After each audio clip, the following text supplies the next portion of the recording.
दुनिया के सबसे प्रसिद्ध वैज्ञानिक अल्बर्ट आइंस्टाइन ने कहा है कि piece can not be kept by force, it can only be achieved by understanding. यानी शांति को केवल समझौते के माध्यम से, आपसी सहयोग के माध्यम से ही प्राप्त किया जाता है।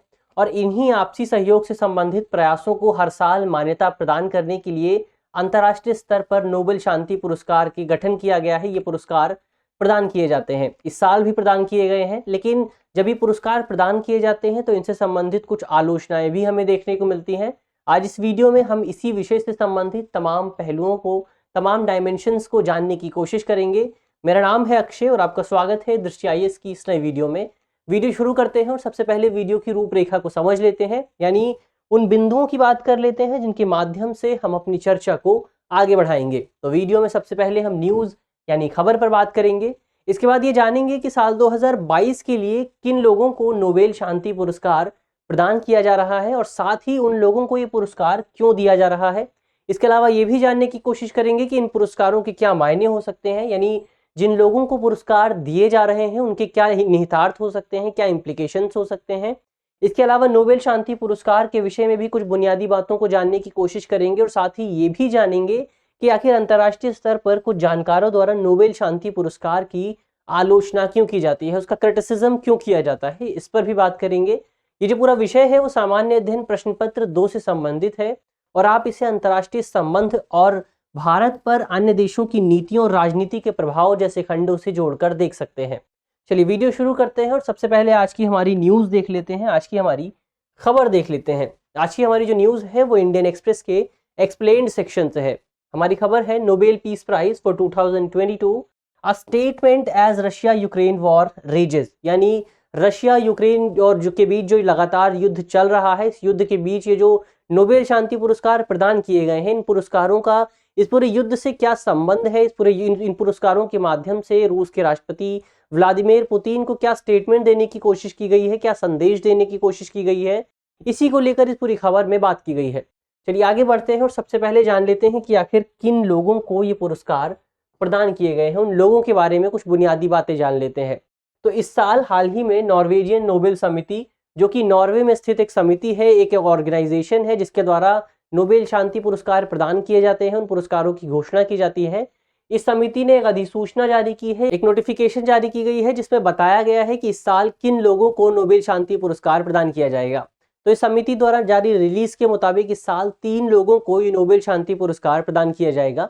दरअसल ये कोई 3 लोग नहीं है, इन तीनों में से 2 संगठन है और एक व्यक्ति है जिन्हें ये पुरस्कार दिया जाएगा। यानी ये 3 लोग एक साथ मिलकर इस पुरस्कार की राशि को साझा करेंगे आपस में। कौन कौन है वो 3 लोग? तो इन 3 लोगों में सबसे पहला नाम है बेलारूस के मानवाधिकार एक्टिविस्ट एलिस बलियात्स्की का।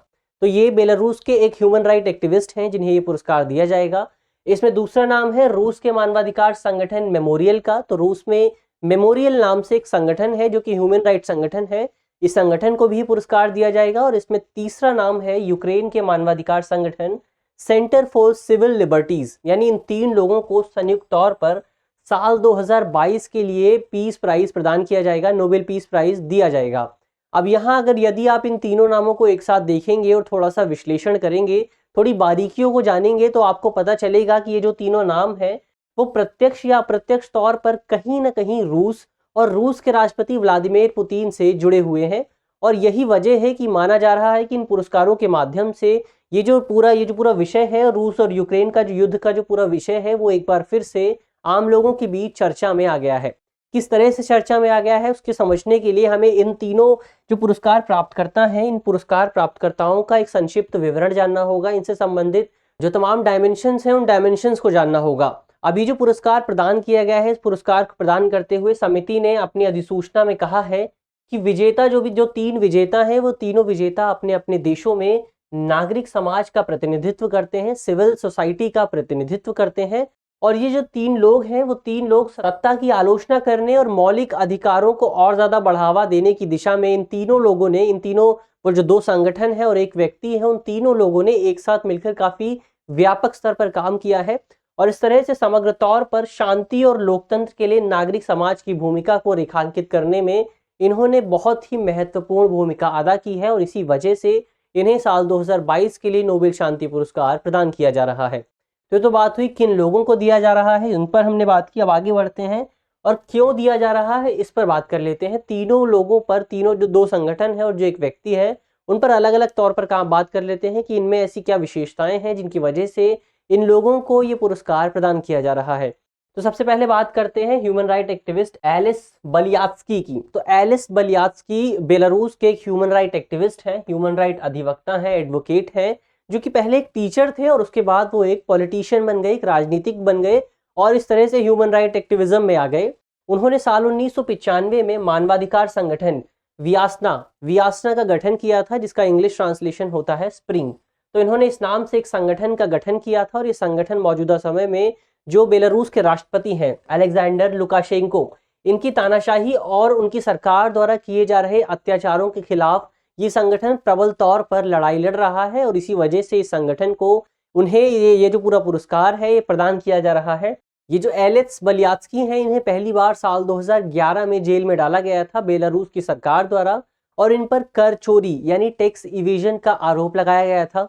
इसके बाद साल 2014 में इन्हें जेल से बाहर कर दिया गया और इसके बाद साल 2021 में इन्हें एक बार फिर से जेल में डाल दिया गया, इन्हें एक बार फिर से गिरफ्तार कर लिया गया था। दरअसल साल 2021 के आसपास बेलारूस में राष्ट्रपति के चुनाव आयोजित किए गए थे और वहां की जो विपक्षी पार्टियां थी, जो विपक्षी दल थे, उन पार्टियों द्वारा बेलारूस के राष्ट्रपति अलेक्जेंडर लुकाशेंको पर यह आरोप लगाए गए थे कि उन्होंने चुनावों में गड़बड़ी की है और अनुचित तौर पर उन्होंने चुनाव जीता है, जिसकी वजह से बेलारूस की जो राजधानी है मिन्स्क, वहां पर विरोध प्रदर्शन आयोजित किए जा रहे थे और इन्हीं विरोध प्रदर्शनों में हिस्सा लेने के आरोप में उस वक्त एलिस बलियात्स्की को गिरफ्तार किया गया था साल 2021 में और मौजूदा समय में वो जेल में है। अब यहाँ विशेष बात ये भी है, ये भी जान लेना जरूरी है कि एलिस बलियात्स्की ऐसे चौथे व्यक्ति हैं जो कि जेल में रहते हुए जिन्हें नोबेल शांति पुरस्कार प्रदान किया जा रहा है और यहाँ ये एक काफी विशेष तथ्य हो जाता है, काफी विशेष बात हो जाती है।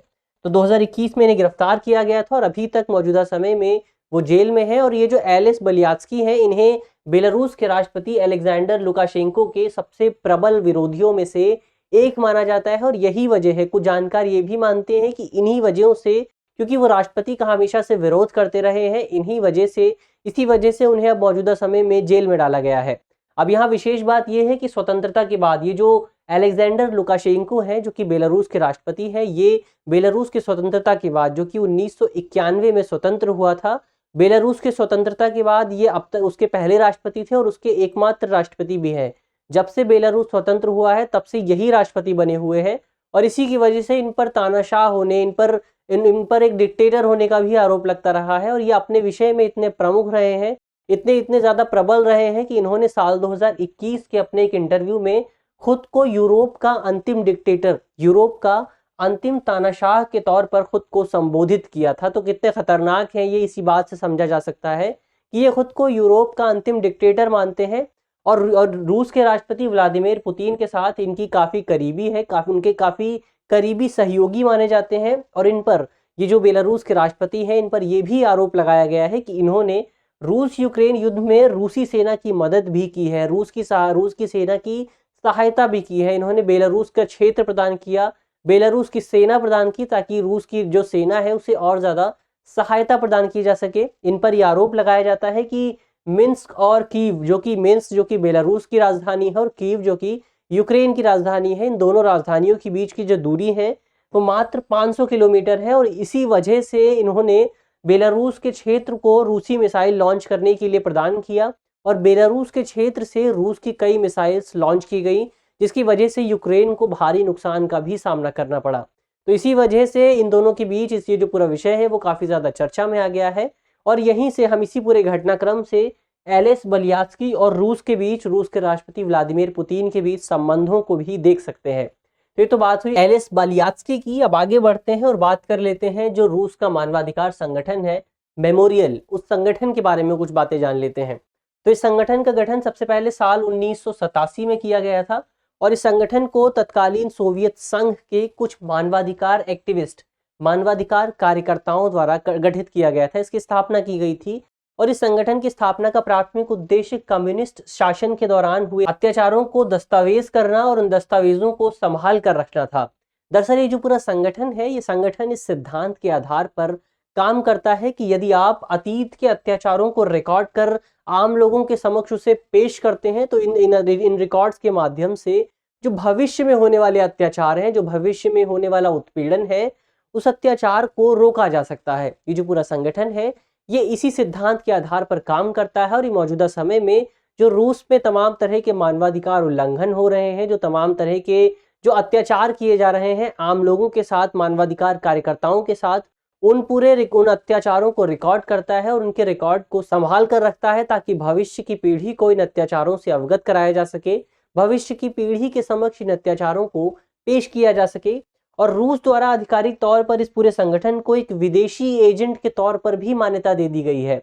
इसके अलावा साल 2021 में रूस के सुप्रीम कोर्ट ने, रूस में जो सुप्रीम कोर्ट है वहां की सुप्रीम कोर्ट ने संगठन को विदेशी संगठन के तौर पर मान्यता देते हुए इस संगठन को लिक्विडेट करने, इस संगठन की जो अस्तित्व है उसे समाप्त करने और संगठन को पूरी तरह से बंद करने का आदेश भी जारी किया गया था। और मौजूदा समय में हालांकि ये संगठन जो है वो अनौपचारिक तौर पर कुछ न कुछ स्तर पर काम जरूर कर रहा है और अभी भी रूस और यूक्रेन के बीच जो युद्ध चल रहा है, इस युद्ध से संबंधित रिकॉर्ड स्थापित करने, रिकॉर्ड बनाने में ये संगठन लगा हुआ है। ये तो बात हुई मेमोरियल संगठन की। अब अगला नाम आता है हमारा सेंटर फॉर सिविल लिबर्टीज, जो कि यूक्रेन का एक मानवाधिकार संगठन है। इस मानवाधिकार संगठन को यूक्रेन में साल 2007 में यूक्रेन की राजधानी कीव में गठित किया गया था और इस संगठन के गठन का प्राथमिक उद्देश्य यूक्रेन में मानवाधिकारों को बढ़ावा देने और लोकतांत्रिक मूल्यों, जो डेमोक्रेटिक वैल्यूज हैं, उन वैल्यूज को बढ़ावा देने के लिए संगठन को स्थापित किया गया था। और जब से फरवरी 2022 में रूस और यूक्रेन के बीच युद्ध की शुरुआत हुई है, इस युद्ध की शुरुआत के बाद से ही ये जो पूरा संगठन है सेंटर फॉर सिविल लिबर्टीज, ये संगठन प्राथमिक तौर पर यूक्रेन की नागरिक आबादी पर रूस के अत्याचारों को रिकॉर्ड कर रहा है, उससे संबंधित दस्तावेजों को एकत्रित कर रहा है और आम लोगों के समक्ष इन दस्तावेजों को पेश करने का काम भी कर रहा है। तो ये तो बात हुई कि किन लोगों को दिया गया है और किन लोगों को, उन लोगों को क्यों दिया गया है। अब आगे बढ़ते हैं और ये जो पुरस्कार दिए गए हैं, इन पुरस्कारों के क्या मायने हो सकते हैं, उन मायनों को समझ लेते हैं।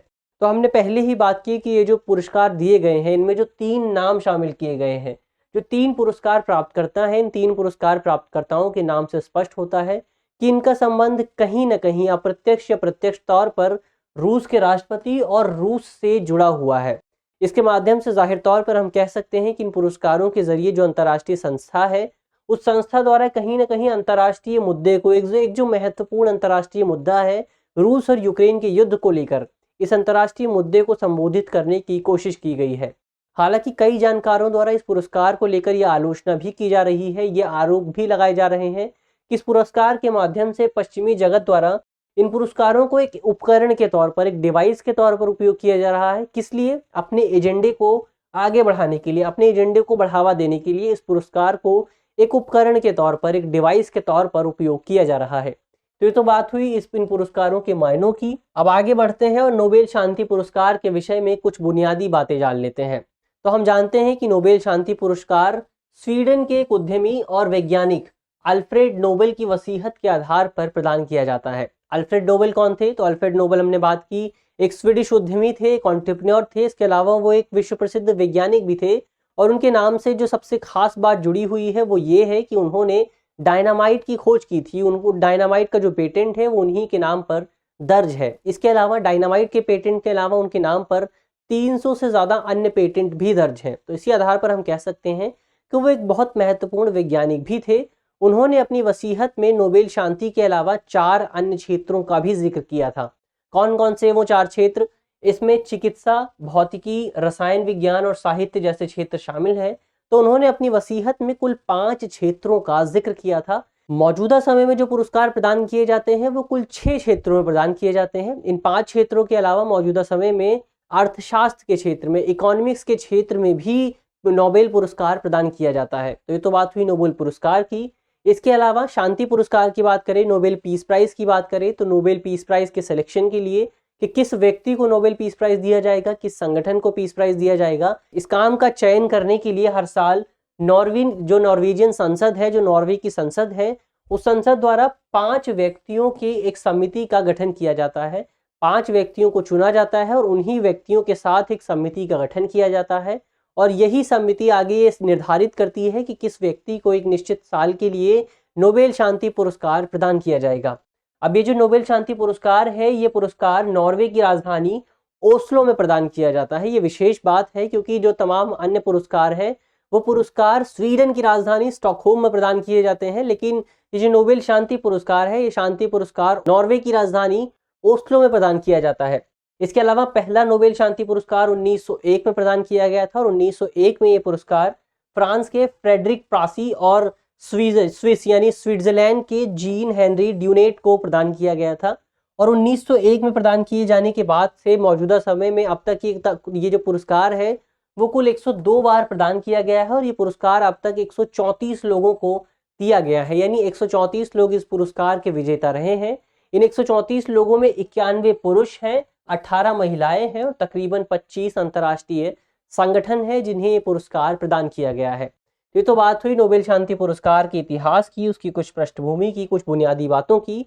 अब अंत में बात करते हैं कि नोबेल शांति पुरस्कार की आलोचना क्यों की जाती है, उसका क्रिटिसिज्म क्यों किया जाता है, उस पर बात करते हैं। तो कई जानकार इस पूरे पुरस्कार को लेकर इस आधार पर आलोचना करते हैं कि ये जो पूरा पुरस्कार है ये मुख्य तौर पर शांति के लिए दिया जाता है, पीस स्थापित करने के लिए दिया जाता है।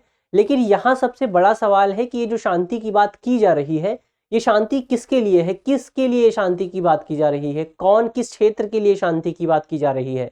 कई जानकार ये आरोप लगाते हैं कि यहाँ पर जो पुरस्कार है वो केवल यूरोपीय जगत को ध्यान में रखकर प्रदान किए जाते हैं, यानी ये जो शांति की बात हो रही है, ये शांति की बात केवल यूरोप के लिए की जा रही है, केवल पश्चिमी देशों के लिए की जा रही है, केवल विकसित देशों के लिए की जा रही है। और इस शांति में जो एशियाई देश हैं, जो तमाम अफ्रीकी देश हैं, उन देशों की कोई भी भूमिका नहीं है। और यही वजह है कि जो अब तक नोबेल शांति पुरस्कार प्रदान किए गए हैं उसमें से सबसे ज्यादा पुरस्कार यूरोपीय जगत के लोगों को ही प्रदान किए गए हैं। और इसी तथ्य के आधार पर हम देख सकते हैं कि इस पूरे पुरस्कार में कहीं ना कहीं एक स्तर पर हमें कहीं ना कहीं जो बायस्ड है, जो भेदभाव है, वो भेदभाव देखने को मिलता है, डिस्क्रिमिनेशन देखने को मिलता है। इस भेदभाव को इस आधार पर भी समझा जा सकता है कि साल 2009 में अमेरिका के राष्ट्रपति बराक ओबामा को नोबेल शांति पुरस्कार प्रदान किया गया था। उन्हें ये नोबेल शांति पुरस्कार अक्टूबर 2009 में प्रदान किया गया था, जबकि वो राष्ट्रपति जनवरी 2009 में बने थे। यानी उनके राष्ट्रपति का कार्यकाल शुरू हुए अभी महीने भी खत्म नहीं हुए थे, कुछ ही महीने हुए थे, एक साल भी पूरा नहीं हुआ था और उन्हें नोबेल शांति पुरस्कार दे दिया गया। जाहिर तौर पर उन्होंने शांति पुरस्कार प्राप्त करने के बाद बहुत ज़्यादा काम किया, लेकिन नोबेल शांति पुरस्कार प्राप्त करने से पहले उन्होंने कुछ विशेष काम नहीं किया था। इसी वजह से आलोचना की जाती है कि ये पुरस्कार केवल दिखावे के लिए, केवल जो पश्चिमी जगत का एजेंडा है उस एजेंडे को बढ़ावा देने के लिए ही किया जाता है। और इसमें जो नॉन यूरोपियन कंट्रीज़ हैं उन कंट्रीज़ के साथ काफ़ी ज़्यादा डिस्क्रिमिनेशन होता है, काफ़ी ज़्यादा भेदभाव होता है। इसके लिए एक दूसरा उदाहरण भी पेश किया जाता है। ये दूसरा उदाहरण किसी और का नहीं बल्कि महात्मा गांधी का है। महात्मा गांधी दुनिया भर में शांति के सबसे प्रमुख अग्रदूतों में से एक रहे हैं, लेकिन इतने प्रमुख होने के बावजूद भी, शांति को इतना ज़्यादा बढ़ावा देने के बावजूद भी, अहिंसा पर इतना ज़्यादा जोर देने के बावजूद भी आज तक गांधी जी को नोबेल शांति पुरस्कार प्रदान नहीं किया गया। अब यहाँ विशेष बात ये भी है कि ऐसा भी नहीं है कि नोबेल शांति पुरस्कार के लिए गांधी जी आज तक कभी नॉमिनेट भी नहीं हुए। गांधी जी को कुल 3 बार इस शांति पुरस्कार के लिए नॉमिनेट किया गया। पहली बार उनका नॉमिनेशन हुआ 1937 में, दूसरी बार 1938 में और तीसरी बार 1939 में।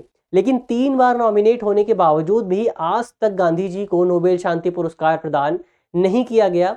इसी आधार पर कई जानकार ये कहते हैं, कई विशेषज्ञ ये आरोप लगाते हैं इस पुरस्कार पर कि ये पुरस्कार केवल यूरोपीय जगत को ध्यान में रखकर दिया जाता है और इसमें जो नॉन यूरोपियन कंट्रीज है, जो नॉन यूरोपियन कंट्रीज का जो फ्रीडम स्ट्रगल रहा है, उस स्ट्रगल पर बिल्कुल भी ध्यान नहीं दिया जाता है, उस स्ट्रगल को बिल्कुल निगलेक्ट कर दिया जाता है, उस पर बिल्कुल भी ध्यान नहीं दिया जाता। ये तो बात हुई नोबेल शांति पुरस्कार की आलोचना की। अब अंत में एक प्रश्न की बात कर लेते हैं। प्रश्न प्रीलिम्स का है और आप वीडियो में जिन तथ्यों पर चर्चा की गई है उनके आधार पर इस प्रश्न को आसानी से हल कर सकते हैं। आज का हमारा प्रश्न है कि मानवाधिकारों से संबंधित संगठन मेमोरियल, जिसे हाल ही में नोबेल शांति पुरस्कार प्रदान किया गया है, ये संगठन किस देश से संबंधित है? हमारे ऑप्शंस हैं, ऑप्शन ए रूस, option B Ukraine, option C Belarus या फिर ऑप्शन डी अमेरिका। आप कमेंट बॉक्स में सवाल का जवाब दे सकते हैं। मुझे आशा है कि इस वीडियो के माध्यम से जिन बिंदुओं पर चर्चा की गई है वो आपको समझ में आएंगे और यदि आपके प्रश्न पत्र में इससे संबंधित कोई भी सवाल आता है तो आप उसे आसानी से हल कर सकेंगे। इसके अलावा यहाँ एक विशेष बात ये भी है कि हाल ही में दृष्टि संस्थान द्वारा IAS प्रीलिम्स 2023 के लिए एक कोर्स की शुरुआत की गई है। इस कोर्स की फीस मात्र 20,000 रुपये है और इस कोर्स के दौरान आपको ऑनलाइन आधार पर क्लासेस प्रदान की जाएंगी। कोर्स की जो कुल अवधि है वो उसमें 500 से ज़्यादा घंटों की कक्षाएं शामिल हैं।